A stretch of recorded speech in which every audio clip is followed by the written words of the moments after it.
আজকের ভিডিওটা। আসসালামু আলাইকুম, আপনারা সবাই কেমন আছেন? আপনাদের দোয়া ও ভালোবাসা আলহামদুলিল্লাহ আমিও ভালো আছি।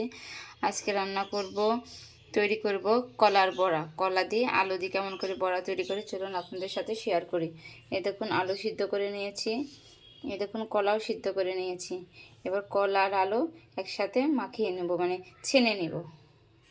এই দেখুন কলা আর আলুটা সুন্দরভাবে সিদ্ধ করার পরে সুন্দরভাবে এমনভাবে ছেনে নিয়েছি। এবার দিয়ে দেব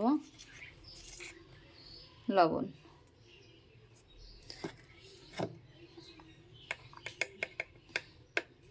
আর দিয়ে দেবো এখানে ধনে ও জিরার গুঁড়ো।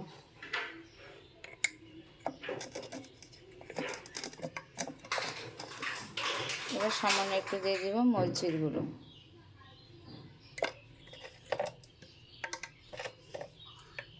আর দিয়ে দেবো এখানে দেওয়া আছে গরম মশলার গুঁড়া, মানে ভেজে আমি একটু গুঁড়া করে নিয়েছি। সব মশলা এর সাথে গুঁড়া করা আছে। আর এখানে রাখা আছে পেঁয়াজ ও কাঁচামরিচ। এবার দিয়ে দেব এগুলো সব কিছু দিয়ে নিয়েছি। এবার সুন্দরভাবে এগুলোর সাথে মিক্সার করে নেব। এই যে সব কিছু দিয়ে সুন্দরভাবে মাখিয়ে নিয়েছি।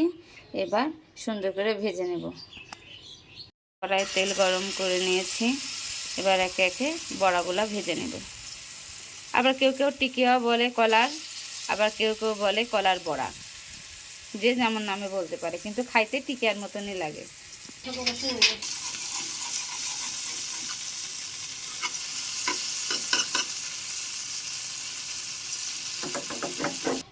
এই দেখুন এমন করে ভেজে নিয়েছি।